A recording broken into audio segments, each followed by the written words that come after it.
जातिवाद की राजनीति से बाहर निकला है। पिछले 25-30 वर्षों में कांग्रेस, समाजवादी पार्टी और बहुजन समाजवादी पार्टी ने जातिवाद के वोट बैंक की राजनीति में उत्तर प्रदेश को जितना पीछे धकेला था, उसकी पूरी रिकवरी इन 3 सालों में योगी सरकार के कार्यकाल में केंद्र की मोदी सरकार के सक्रिय सहयोग से मिली है। लगातार प्रदेश हर मुद्दे पर आगे बढ़ रहा है, चाहे शिक्षा का मामला हो, स्वास्थ्य का मामला हो, सड़कों का मामला हो, बिजली का मामला हो, कानून के राज को स्थापित करना हो, या तमाम सारी रोजगार की योजनाओं और औद्योगिक विकास को लेकर कीर्तिमान स्थापित करना हो। यह बात उत्तर प्रदेश में विपक्ष की राजनीति करने वाले जो राजनीतिक दल हैं, सपा, कांग्रेस, बसपा, उनको पच नहीं रहा है। वो 2022 में अपना भविष्य एक बार फिर से अंधकार में देख रहे हैं, उससे और आगे 2024 में भी अपना भविष्य अंधकार में देख रहे हैं। इस कारण जातिवाद की घिनौनी राजनीति कर रहे हैं और कानून व्यवस्था, अपराध तथा अपराधियों के मुद्दे पर भी जातिवादी जहर घोलने की कोशिश कर रहे हैं। उसी संदर्भ में मैं स्पष्ट करना चाहता हूं, आप सबको संज्ञान में है, कानपुर का बिकरू का पुलिस कर्मियों का जघन्य हत्याकांड, एक दुर्दांत अपराधी विकास दुबे जो कई पुराने मामलों में अभियुक्त रहा, जिसने पूर्व राज्य मंत्री संतोष शुक्ला, पूर्व प्रधानाचार्य सिद्धेश्वर पांडे से लेकर के आधा दर्जन से अधिक ब्राह्मण परिवारों के, प्रतिष्ठित परिवारों से जुड़े हुए लोगों की हत्या की। ऐसे तमाम मामलों के लिए, उसकी गिरफ्तारी के लिए, मामलों की पूछताछ के लिए जब पुलिस बल वहां पहुंचता है तो वह व्यक्ति 2 दर्जन से अधिक गुंडे, माफिया, बदमाश टाइप के लोगों को इकट्ठा करके अंधाधुंध सीओ देवेंद्र मिश्रा के नेतृत्व में पहुंचे हुए पुलिस कर्मियों के ऊपर गोलियां बरसाता है, उनकी हत्या करता है, उनके पैर काटता है, उनके लाशों के साथ दुर्व्यवहार करते हुए उनको जलाने की कोशिश करता है और उसके बाद वहां से फरार होता है।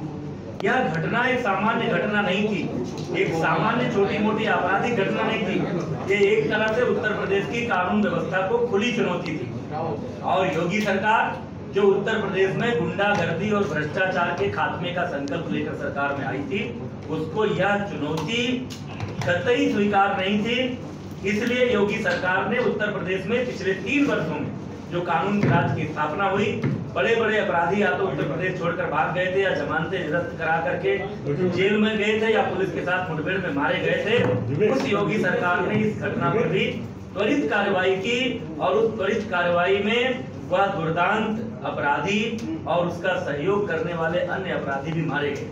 विपक्षी दलों को आगे आकर योगी सरकार की पीठ थपथपानी चाहिए थी, बधाई देनी चाहिए थी और ये कहना चाहिए था कि उत्तर प्रदेश की योगी सरकार ने कानून का इकबाल, पुलिस का इकबाल बुलंद करने के लिए बहुत कम समय में सक्षम रूप से तत्पर कार्रवाई की है। लेकिन पिछले हफ्ते 10 दिन से जिस तरह से कांग्रेस, सपा, बसपा, प्रियंका गांधी जी, अखिलेश जी के जिस तरह से बयान आ रहे हैं, ऐसा लग रहा है कि एक बार विकास के रास्ते पर दौड़ रहे उत्तर प्रदेश में फिर से वो जातिवाद की जहर बोलना चाहते हैं। वो विकास दुबे की पुलिस मुठभेड़ में मारे जाने की खबर को एक ब्राह्मण के मुठभेड़ में मारे जाने की खबर बता दें। अपराधी अपराधी होता है।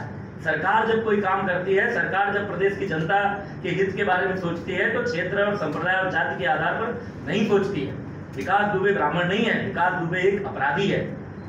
और जो विपक्ष के लोग हैं जो तरह तरह के सवाल, अनुचित सवाल खड़ा करने की कोशिश करते हैं, उनको राज्य मंत्री संतोष शुक्ला और उनके परिवार के बारे में चिंता नहीं होती, उनको सीओ देवेंद्र मिश्रा और उनकी बिलखती बेटियों के बारे में चिंता नहीं होती, उनको 8 शहीद पुलिस कर्मियों के बारे में चिंता नहीं होती। इसलिए मेरा इतना ही कहना है कि उत्तर प्रदेश की जनता सब कुछ समझ रही है और इसके पीछे एक और फ्रस्ट्रेशन है।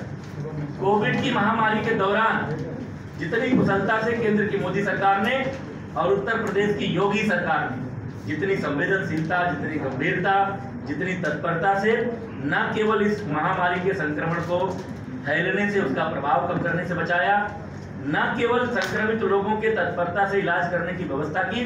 उत्तर प्रदेश के तमाम जिलों में सपा, बसपा और कांग्रेस के शासनकाल में जिला अस्पतालों में वेंटिलेटर नहीं थे। योगी सरकार ने कम समय में तात्कालिक रूप से 1466 वेंटिलेटर उपलब्ध कराए। आज प्रदेश के हर जिले में वेंटिलेटर है। आज 2 लाख सैनिटाइजर रोज उत्तर प्रदेश में बन रहे हैं। आज 1,05,000 से अधिक कोविड को डेडिकेटेड बेड उत्तर प्रदेश में है। न केवल इस महामारी से बचने का इंतजाम हुआ, बल्कि प्रधानमंत्री जी की गरीब कल्याण योजना, आत्मनिर्भर भारत योजना, मनरेगा, स्वयं सहायता समूह के माध्यम से सामान्य परिस्थितियों की तुलना में अधिक रोजगार सृजन हुआ। अभी 1 करोड़ से ऊपर रोजगार सृजन के कार्यक्रम का शुभारंभ स्वयं प्रधानमंत्री जी ने किया।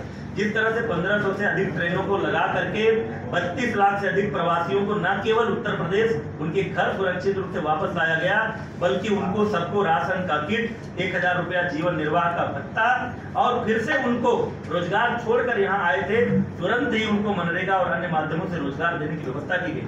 उनकी स्किल मैपिंग की गई। इतिहास में पहली बार उत्तर प्रदेश में 9 लाख से अधिक लोगों को स्किल मैपिंग करके विभिन्न औद्योगिक संगठनों और बड़े बड़े औद्योगिक घरानों के साथ एमओयू साइन करके उनको रोजगार उपलब्ध कराया जाना। इन सारी परिस्थितियों को देखकर, जनता की संतुष्टि का स्तर देखकर, जनता इस महामारी के समय में भी जिस तरह से मोदी योगी का नाम जप रही है, इन सब परिस्थितियों से विपक्ष के लोग फ्रस्ट्रेट हैं। उसी फ्रस्ट्रेशन का शिकार होकर के इस तरह की आपराधिक मामलों में भी, अपराधियों के मामले में भी जातिवाद की घिनौनी राजनीति कर रहे हैं। मैं इस निम्न स्तरीय राजनीति की निंदा करता हूं और उनको एक चेतावनी भी देता हूं कि जनता सब देख रही है। उत्तर प्रदेश की जनता विकास की राजनीति करने लगी है।